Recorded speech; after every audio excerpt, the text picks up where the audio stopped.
Hello friends, welcome to our channel learn English with S K sir. Students, आज हम जो topic करने जा रहे हैं उसका नाम है इंटरजेक्शन। इंटरजेक्शन जो है वो पार्ट्स ऑफ स्पीच का ही भाग है। जैसे हमने जो पहला वीडियो डाला था हमारे चैनल पर पार्ट्स ऑफ स्पीच, उसमें हमने जो 8th बताया था वो इंटरजेक्शन बताया था। आज हम इंटरजेक्शन कर रहे हैं। तो स्टूडेंट्स, सबसे पहले बात कर लेते हैं डेफिनेशन ऑफ इंटरजेक्शन। इंटरजेक्शन की डेफिनेशन क्या होती है, परिभाषा क्या होती है। सबसे पहले स्टूडेंट्स, इंटरजेक्शन को कहते हैं हम विस्मयादि बोधक। तो इंटरजेक्शन यानी विस्मयादि बोधक वह शब्द है जिसके द्वारा आकस्मिक अनुभव या प्रबल भावनाएं व्यक्त की जाती हैं। इंटरजेक्शन सदैव सेंटेंस के आरंभ में लिखे जाते हैं। स्टूडेंट्स, आपको ये ध्यान रखना चाहिए कि इंटरजेक्शन जो है वो हमेशा सेंटेंस के आरंभ में लिखे जाते हैं और इनके बाद सदैव मार्क ऑफ एक्सक्लेमेशन लगाया जाता है। इनके बाद क्या लगाया जाता है? मार्क ऑफ एक्सक्लेमेशन या साइन ऑफ एक्सक्लेमेशन। कभी कभी वर्ड्स के ग्रुप या फ्रेजेस भी सडन फीलिंग को एक्सप्रेस करते हैं, जैसे well done, dear me, good god, hold on, good heavens, आहामी। इन सब के बाद भी जो है एक्सक्लेमेटरी साइन लगता है। तो स्टूडेंट्स, इंटरजेक्शन आपको क्लियर हो गया होगा कि इंटरजेक्शन वह शब्द है जिसके द्वारा आकस्मिक अनुभव या प्रबल भावनाएं व्यक्त की जाती हैं। तो स्टूडेंट्स, आइए हम आज इंटरजेक्शन के 20 MCQs करते हैं, जिससे कि आपको इंटरजेक्शन का ये जो टॉपिक है ये क्लियर हो जाएगा। स्टार्ट करते हैं स्टूडेंट्स आज के 20 questions, most important questions. See directions for question number 1 to 20। Choose the most suitable interjection to complete the following sentences। हमें यहाँ पर 20 सेंटेंसेस करने हैं और हर सेंटेंस में जो है 4 ऑप्शंस दिए हुए हैं। जो करेक्ट इंटरजेक्शन होगा उस सेंटेंस के लिए वो हमें जो है चूज करना है, ताकि हमारा जो सेंटेंस जो है वो कंप्लीट हो सके। तो स्टूडेंट्स, हमारा फर्स्ट क्वेश्चन है आज का, dash I was stung by a bee. Dash I was stung by a bee, ये भी एक आपको पता है कि इंटरजेक्शन यहाँ पर यूज करना है। I was stung by a bee का मतलब होता है कि मुझे एक मक्खी के द्वारा या बी के द्वारा जो है डस लिया गया। तो आप यहाँ पर देखेंगे कि जो उसके लिए जो इंटरजेक्शन यूज होगा स्टूडेंट्स वो होगा आउच। जब भी कोई चीज़ काट लेती है तो एकदम से जब हम बोलते हैं ना, उसको बोलेंगे आउच, मुझे मक्खी के द्वारा डस लिया गया। एक सडन फीलिंग जो आई यहाँ पर वो आई आउच की। तो आउच यहाँ पर इंटरजेक्शन है। फर्स्ट का जो आपका आंसर होगा वो होगा बी। अब आते हैं सेकंड क्वेश्चन की तरफ। Dash bring that back here, उसे वापस लेकर आओ। ये हमने जो है किसी को पुकारा है, किसी को क्या है? पुकारा है, कॉलिंग की है। तो कॉलिंग और पुकारने के लिए जो वर्ड यूज होता है इंटरजेक्शन वो होता है हे। हे ब्रिंग दैट बैक हियर। तो सेकंड का आंसर क्या है हमारा? हे। ऑप्शन नंबर ए जो है वो करेक्ट है। आप देख रहे हैं कि फर्स्ट सेंटेंस में भी डैश के बाद एक्सक्लेमेटरी साइन था, सेकंड में भी डैश के बाद एक्सक्लेमेटरी साइन है। तो मैंने आपको इस स्टार्टिंग में ही बताया था कि इंटरजेक्शन सदैव सेंटेंस के आरंभ में लिखे जाते हैं और इनके बाद सदैव मार्क ऑफ एक्सक्लेमेशन लगाया जाता है। स्टूडेंट्स, ये बात अब मैं बार बार रिपीट नहीं करूँगा, आपको ये क्लियर हो जाना चाहिए कि इंटरजेक्शन सेंटेंस के स्टार्टिंग में लगता है और उसके बाद साइन ऑफ एक्सक्लेमेशन होता है, जो कि आप हर सेंटेंस में देख रहे हैं। थर्ड क्वेश्चन पे है, dash I am glad that you could make it to my party। I am glad, मुझे खुशी है कि तुम मेरी पार्टी में आ सके। तो यहाँ पर आपको ये ध्यान रखना चाहिए, जब हम ये सेंटेंस बोल रहे हैं तो जिसे हम बोल रहे हैं वो हमारे से सुपरिचित है और उसके अभिवादन के लिए हम ये शब्द बोल रहे हैं। तो यहाँ पर जो करेक्ट इंटरजेक्शन है वो है hi. Hi, I am glad that you could make it to my party. Fourth question. Now see students, fourth question, dash you look great tonight। तुम आज रात बहुत अच्छे दिख रहे हो। तो यहाँ पर आपको पता है कि बात की जा रही है हैरानी की, आश्चर्य की, जिसे इंग्लिश में कहते हैं हम एस्टोनिशमेंट। तो स्टूडेंट्स, एस्टोनिशमेंट के लिए जो वर्ड यूज होता है वो होता है वाओ, WOW, जो आप ऑप्शन ए में देख रहे हैं। Wow, you look great tonight.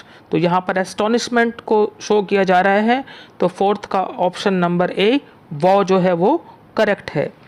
Fifth question, dash I hear someone whispering my name. Dash I hear someone whispering my name. मैं सुनता हूँ कि कोई मेरा नाम जो है धीरे धीरे बोल रहा है। विस्परिंग का मतलब होता है कानाफूसी करना, धीरे धीरे बोलना। तो यहाँ पर आप जो है किसी को साइलेंट कर रहे हैं, किसी को चुप करा रहे हैं। तो चुप कराने और साइलेंट करने के लिए जो वर्ड यूज होता है स्टूडेंट, वो होता है हश। यहाँ पर जो इंटरजेक्शन यूज होगा वो होगा hush. Hush, I hear someone whispering my name. Now coming to question number 6, dash that feels amazing. Dash that feels amazing. तो यहाँ पर जो इंटरजेक्शन यूज होगा स्टूडेंट्स वो होगा AHH। दैट फील्स अमेजिंग, ये आश्चर्यजनक महसूस होता है। तो सिक्स्थ का जो है ऑप्शन डी जो है करेक्ट आंसर है। Now seventh question, dash I have passed the exam. Dash I have pass the exam, मैंने इम्तिहान पास कर लिया है, मैंने परीक्षा पास कर ली है। तो खुशी जो है वो व्यक्त की जा रही है, जॉय को व्यक्त किया जा रहा है। जब भी जॉय को और इसको जो है खुशी को व्यक्त किया जाए तो जो इंटरजेक्शन यूज होता है वो होता है hooray. Hooray, I have passed the exam. Seventh का ऑप्शन ए हुरे जो है वो करेक्ट है। अब आते हैं स्टूडेंट्स क्वेश्चन नंबर 8 की तरफ। Dash I don't like this vegetable. मुझे ये सब्जी पसंद नहीं है। That means I hate this vegetable. और इस हेटफुलनेस के लिए, इस डिसलाइक के लिए जो वर्ड यूज होता है स्टूडेंट्स इंटरजेक्शन, वो होता है अग। अग, I don't like this vegetable. Eighth का ऑप्शन सी करेक्ट है। Now question number 9, dash that's really great news. अभी मैंने आपको एक सेंटेंस करवाया था, फोर्थ सेंटेंस, उसी तरह का सेंटेंस है ये। इसमें भी स्टूडेंट्स एस्टोनिशमेंट है। एस्टोनिशमेंट के लिए मैंने आपको पहले भी बताया था कि इंटरजेक्शन वो का यूज होता है। और एस्टोनिशमेंट लगा लो, कोई सनसनीखेज कामयाबी लगा लो। दैट्स रियली ग्रेट न्यूज, ये वास्तव में बहुत बढ़िया समाचार है। तो कोई सनसनीखेज कामयाबी मिली हो, कोई एस्टोनिशमेंट वाली बात हो, तो उसके लिए स्टूडेंट्स हम इंटरजेक्शन वो का यूज करते हैं। तो नाइन्थ का ऑप्शन डी करेक्ट है। अब question number 10, dash what a beautiful dress. कितनी सुंदर ड्रेस है वो। तो कितनी सुंदर ड्रेस है का मतलब बहुत सुंदर ड्रेस है। तो विस्मय व्यक्त किया जा रहा है, सरप्राइज व्यक्त की जा रही है। तो करेक्ट ऑप्शन होगा ऑप्शन सी OH। तो 10th का जो है ऑप्शन सी हमारा करेक्ट आंसर है। अब क्वेश्चन नंबर 11 पर आते हैं। Dash I spilled my coffee all over the table. अब यहाँ पर अफसोस व्यक्त किया जा रहा है। तो अफसोस व्यक्त करने के लिए स्टूडेंट्स जो इंटरजेक्शन यूज होगा वो होगा oops. I spilled my coffee all over the table. मैंने अपनी कॉफ़ी को पूरी टेबल पर बिखेर दिया। तो हम कहेंगे कि उफ़, मैंने अपनी कॉफ़ी को टेबल पर बिखेर दिया। तो उप्स का जो मीनिंग होगा स्टूडेंट्स वो होगा उफ़, और अफसोस यहाँ पर व्यक्त किया जा रहा है। तो 11th का जो करेक्ट आंसर है वो ऑप्शन बी उप्स है। Now coming to question number 12, I can't believe that you are coming here. मुझे विश्वास नहीं होता कि तुम यहाँ आ रहे हो। तो स्टूडेंट्स यहाँ पर विश्वास नहीं हो रहा और वो चीज़ आपको फिर अच्छी लगती है, जैसे मान लो कोई यहाँ पर किसी का आना, तो उसके लिए जो हिंदी में जो वर्ड होता है स्टूडेंट्स वो होता है वाह। मुझे विश्वास नहीं हो रहा कि तुम यहाँ आ रहे हो, वाह। तो वाह के लिए जो इंटरजेक्शन यूज होगा वो होगा ये, YAY। ऑप्शन सी ये जो है करेक्ट है। I can't believe that you are coming here, ये option number C is correct for question number 12। Now question number 13, dash just look at the puppies. ओ केवल देखो पपीज की तरफ। तो यहाँ पर जो आ है, आ का जो स्पेलिंग होती है इंग्लिश में वो होती है AWW। ऑप्शन बी जो है वो करेक्ट है, आ। Just look at the puppies, केवल पपीज पर की तरफ देखो। पपीज जो हैं वो डॉग के जो है यंग वंस होते हैं, तो उनको जो है हम पपीज कहते हैं। तो 13th का जो ऑप्शन बी है वो करेक्ट है। 14th question, dash can you repeat the question, क्या आप इस प्रश्न को दोहरा सकते हैं। तो जब भी हमें किसी से प्रश्न पूछना हो तो इंटरजेक्शन जो यूज होता है वो होता है है, जिसको हम है कहते हैं, वैसे बोला जाएगा क्या तुम ये प्रश्न दोबारा दोहरा सकते हो। तो जो ये है ये प्रश्न पूछने के लिए प्रयुक्त शब्द है। तो इंटरजेक्शन जो है ऑप्शन सी में आपको दिखाई दे रहा है। तो 14th का जो सी ऑप्शन है वो करेक्ट है। अब हम आते हैं क्वेश्चन 15 पर। Dash the victory is yours, dash विजय तुम्हारी होती है। तो bravo, the victory is yours. 15th का जो करेक्ट आंसर है वो है ऑप्शन ए, ब्रावो। ब्रावो का मीनिंग होता है एप्रिसिएशन या वाहवाही या अप्रूवल। तो एप्रिसिएशन के लिए, अप्रूवल के लिए, वाहवाही के लिए जो हम इंटरजेक्शन यूज करते हैं वो यूज करते हैं ब्रावो। तो 15th का ऑप्शन ए करेक्ट है। Now coming to question number 16, dash I have defeated all my rivals, मैंने अपने सभी प्रतिद्वंद्वियों को परास्त कर दिया है।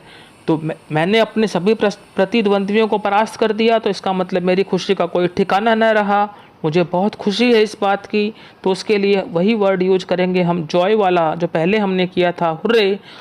आई have defeated all my rivals. तो हुर्रे जो है वो जॉय और खुशी के लिए यूज होता है। 16th का ऑप्शन बी राइट आंसर है। अब question number 17, dash we have won the match, this question is also similar to the previous one. वही खुशी की बात यहाँ पर की जा रही है कि hurray we have won the match, हमने मैच जीत लिया है। 17th का ऑप्शन डी हुर्रे जो है वो राइट आंसर है। मैच जीतने की खुशी है, यहाँ पर जॉय है, तो जॉय और खुशी के लिए जो इंटरजेक्शन यूज होता है वो होता है hurray. Now question number 18, dash where are you going now, तुम कहाँ जा रहे हो। अब हमें किसी को पुकारना हो तो उसके लिए हम क्या कहेंगे, hello, hello where are you going now. तो हेलो जो इंटरजेक्शन है वो कॉलिंग और पुकारने को दर्शाता है। तो 18th का ऑप्शन ए राइट आंसर है। Now question number 19, dash what a beautiful colour, कि कितना सुंदर कलर है, that means the colour is very beautiful. और यहाँ पर सरप्राइज को व्यक्त किया जा रहा है, विस्मय को व्यक्त किया जा रहा है। हमने पहले भी ऐसा सेंटेंस किया है। तो इसका ऑप्शन सी ओ जो है वो करेक्ट है, OH, oh what a beautiful colour. 19th का ऑप्शन सी राइट है। अब हम आते हैं आज के लास्ट क्वेश्चन पर, 20th क्वेश्चन पर। Dash I hear someone coming, चुप रहो, मुझे कोई आते हुए सुनाई दे रहा है, कि मैं सुन रहा हूँ या मुझे आवाज़ आ रही है कि कोई आ रहा है। तो चुप कराने के लिए जो इंटरजेक्शन होता है स्टूडेंट्स वो होता है हश। हश का मीनिंग होता है मेकिंग साइलेंट या चुप कराना। Hush I hear someone coming. तो ए ऑप्शन जो है वो राइट आंसर है क्वेश्चन नंबर 20 के लिए। तो स्टूडेंट्स आज हमने इंटरजेक्शन के 20 क्वेश्चंस किए। मुझे पूरी उम्मीद है कि आपको सारे के सारे 20 क्वेश्चंस अच्छे से समझ में आ गए होंगे। यदि आपको मेरा वीडियो पसंद आया तो इसे लाइक करें, शेयर करें और हमारे चैनल को सब्सक्राइब करना ना भूलें। Thank you.